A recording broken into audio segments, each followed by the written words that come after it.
Alors salut tout le monde, on se retrouve pour la première vraie vidéo de ma chaîne et de plus la première vidéo des Harry Potter Facts. C'est parti pour 5 faits surprenants et peu connus sur Harry Potter.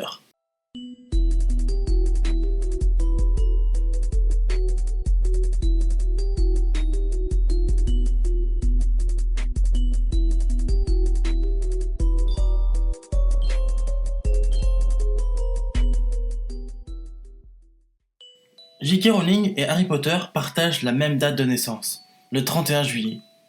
Ceci est peu surprenant car c'est quand même le premier personnage que l'écrivain a inventé dans le train.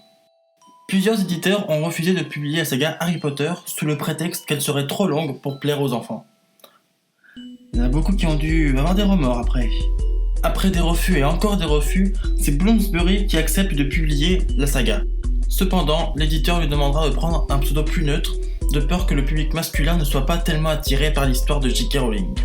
Elle choisit donc Kathleen comme middle name, nom du milieu, si vous traduisez en mot à mot tout moche, qui était le prénom de sa grand-mère. Nombreux étaient les fans qui prêtaient une relation entre Daniel Radcliffe et Emma Watson, sauf que celle-ci a déclaré récemment qu'elle était réellement amoureuse de Tom Felton, l'interprète de Draco Malfoy. En fait, Hermione c'est une sacrée rebelle quand on y pense, hein.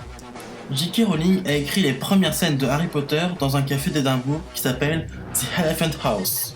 D'ailleurs, le café se clame comme le lieu de naissance d'Harry Potter, ce qui est vrai, mais l'idée vient d'autre part. En effet, l'image du petit sorcier à lunettes est arrivée dans l'esprit de J.K. Rowling alors qu'elle était dans le train. En effet, elle réalisait un long voyage entre Londres et Manchester, et le train avait du retard. Elle eut donc le temps de réfléchir, de penser à beaucoup de choses, et cette idée lui vint à l'esprit. Sauf qu'elle n'avait pas de stylo sur elle, elle se sentait frustrée de ne pas pouvoir écrire ce qu'elle imaginait, et elle n'osait pas emprunter un stylo à quelqu'un par timidité. Par la suite, elle dira que c'était une bonne chose, car comme ça, durant 4 heures, elle put travailler l'idée de ce petit sorcier à lunettes dans les moindres détails. Rupert Grint, que l'on connaît pour son interprétation de Ron Weasley, le rouquin d'Harry Potter, s'est fait remarquer au casting en rappant. De plus, il était habillé comme sa professeure de théâtre, ce qui fit bonne impression auprès des casteurs. Vous ne vous êtes jamais demandé comment McGonagall savait à qui envoyer ses lettres ? Eh ben c'est simple. En fait, il y a une plume magique qui a le pouvoir de détecter la naissance de tout sorcier et de l'inventorier. McGonagall n'a plus qu'à se servir dans cette liste déjà toute prête. Après la mort de son frère Fred, George Weasley n'a jamais réussi à refaire son Patronus. En effet, comme vous le savez, pour faire apparaître un Patronus, il faut utiliser son souvenir le plus heureux et le plus fort. Comprenez que pour lui, ce fut compliqué. Les noms des personnages que nous connaissons actuellement n'étaient pas vraiment ceux qui étaient prévus au départ. En effet, J.K. Rowling avait eu d'autres idées tout premièrement.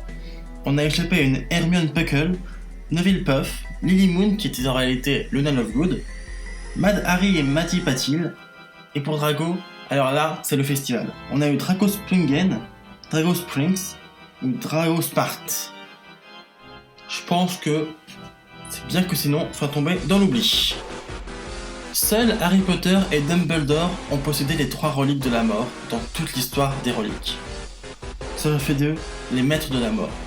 D'ici est née une théorie qui explique pourquoi Harry n'est pas mort quand Voldemort l'a tué. En effet, cette théorie explique en gros que comme Harry était le maître de la mort, il avait le choix entre rester mort ou repartir dans le monde des vivants. Cependant, cette théorie n'a jamais été confirmée par J.K. Rowling, mais il faut avouer qu'elle tient debout. Durant le tournage du 2e film de la saga, Harry Potter et la Chambre des Secrets, une épidémie de poux a touché l'équipe de tournage. Chose peu surprenante quand on regroupe autant d'enfants sur un même lieu. Severus Snape est le seul mange-mort capable de faire apparaître un Patronus. Comme dit précédemment, le Patronus nécessite d'utiliser son plus beau souvenir. On peut comprendre que les mange-morts n'en ont pas tellement. Seul Severus Snape peut le faire en utilisant son souvenir avec Lily Potter dont il était secrètement amoureux. C'est pour cela que son Patronus est une biche, tout comme la mère de Harry. Durant les tournages des 8 films de la saga, Daniel Radcliffe, l'interprète de Harry Potter, a utilisé environ 160 paires de lunettes. Impressionnant. Restons dans les chiffres parce que le fait suivant est tout aussi intéressant. L'équipe de maquillage a dû reproduire environ 5008 fois la cicatrice célèbre de Harry Potter sur le front de Daniel Radcliffe. Pour finir, au départ, J.K. Rowling ne savait pas si Harry Potter suivrait à la fin de l'histoire. Mais rapidement, elle a choisi qu'il vivrait après avoir pensé, selon elle, marcher vers sa mort. Voilà, c'est fini. On se retrouve bientôt pour de nouveaux faits d'Harry Potter. Vous pouvez me suivre sur mon Twitter dédié à la saga HPotterheads-FR. C'est marqué sur l'écran au pire, vous savez lire. Voilà. À bientôt.